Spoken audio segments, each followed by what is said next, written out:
Hey female members, it is Emily with the association, and today I am joined by Marisa from MDL. Marisa, thank you for being with us today. Thank you so much. Yes. So I just want to start off this Lessons with Leaders. Well, first we are here because her team won Maintenance Team of the Year with our Glass Star Awards in 2023. So I was able to be here and present that to her team today with their owner and the rest of their company present. So it was very special. So congratulations to you and your team. Thank you very much. We're super excited. Absolutely.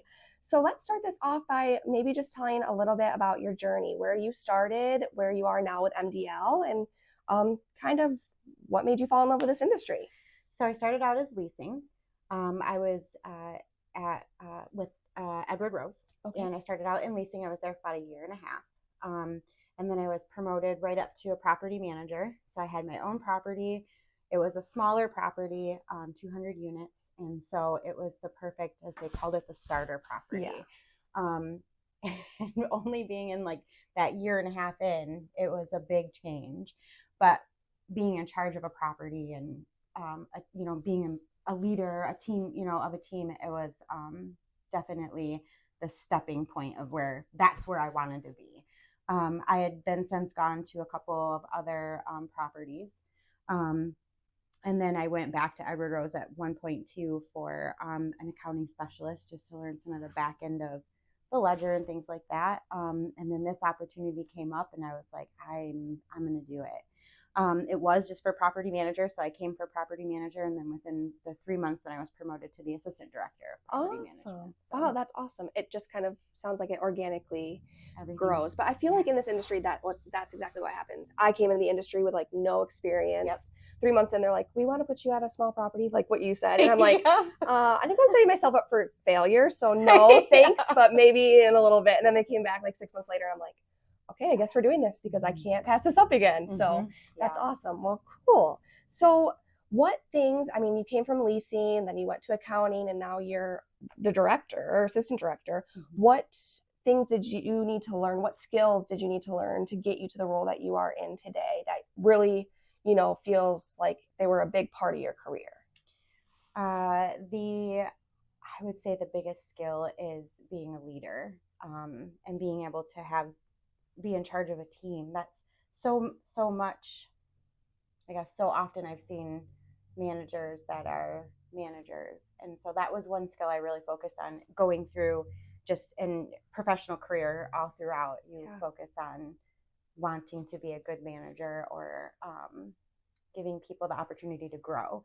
And so that I think would be my biggest, is learning to be a good leader. That's huge because, like you said, there's not enough of that sometimes in this industry, and grooming your people to be the next leaders is huge. We need that in the association world and on site. It will help the association grow by investing in those leaders and help your company grow as well. So that's super awesome.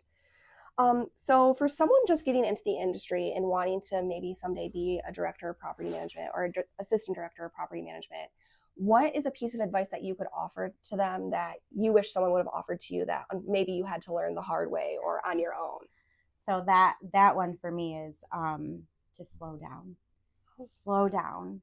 Take a minute, especially when you're in the chaos. If you just slow down for a minute, step back, reevaluate what's happening, you won't get burnt out.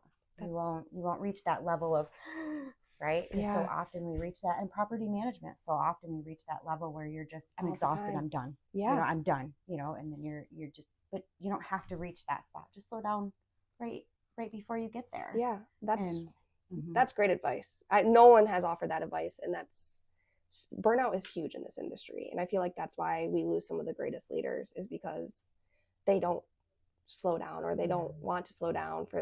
It's hard. Every day is different. Every day you're presented with some new problem that you haven't done before in the industry for 20 years, and then you get a problem you've never seen before. And if you have to just slow down a minute to just check it out.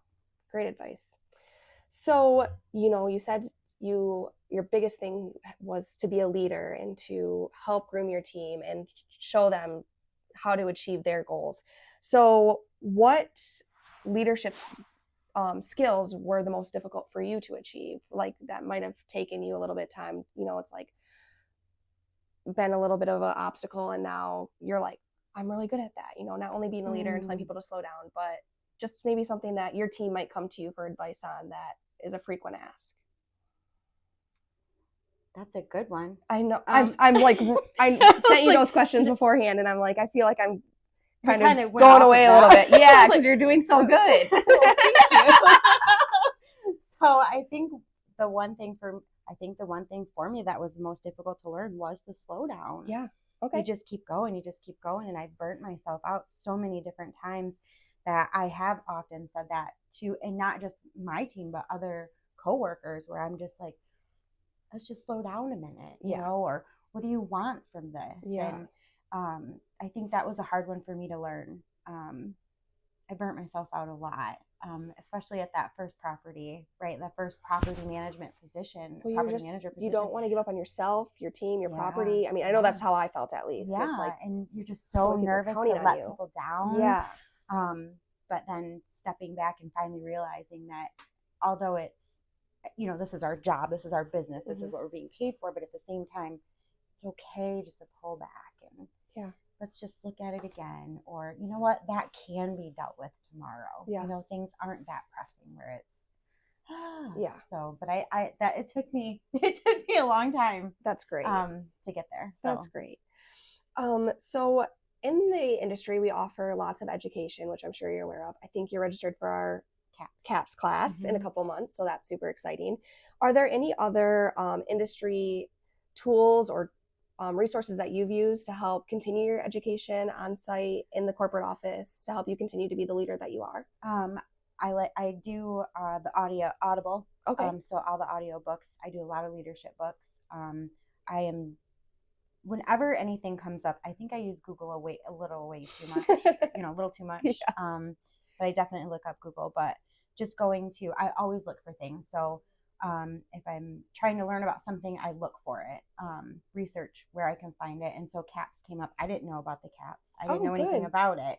But I feel like, although I'm where I'm at, I still don't obviously know everything. And so I'm looking for something, and I'm like, I've been looking at it for over a year. Okay. And I'm like, I just think I need to take this course. I think that, you know, it's just going to give me something. That's amazing. Well, I'm so glad you stumbled on that, because it is a really great tool, and, you know, it's in kind of a weird way, college degree for this industry. Yeah. And I mean, it's a serious thing that you invest your time and your money and your energy into. And I know that the curriculum was just rewritten, so it's going to be great and new, relevant information to today's property management world. So I'm really excited for you. So that'll be really excited. Awesome. Okay, so I like to end my interviews on fun notes. So if for those who are watching, what is one item on your bucket list that you would like to accomplish? Okay, well, I don't know if it's accomplished, or I definitely want to go see the butterfly migration. Have you ever heard of it? No. Where's that at? I think you can. There's different spots, but there's Mexico, California, different spots and it'll just be thousands of the monarch butterflies. Oh my God, my daughter would be obsessed. She loves monarch butterflies, so that would be amazing. Is definitely one of those things and it's probably achievable if I absolutely. I feel like I mean, that's amazing. That would be beautiful. I just feel like the photos that would come from that, and the joy. Like, butterflies just make you happy. No matter like when you see them, it's like anytime it's just happiness. Yeah. Awesome. So, well, thank you again for sitting down with me today. It has been a great time getting to know you a little better. And this is another Lessons with Leaders with Marisa with MDL. And I will be sure to include her information in this video. I'm sure she'd happy to be a resource or mentor for any of you guys wanting to pick her brain a little bit more on her journey here in the multifamily world. Yes, thank you so much. Thank you. Have a great day.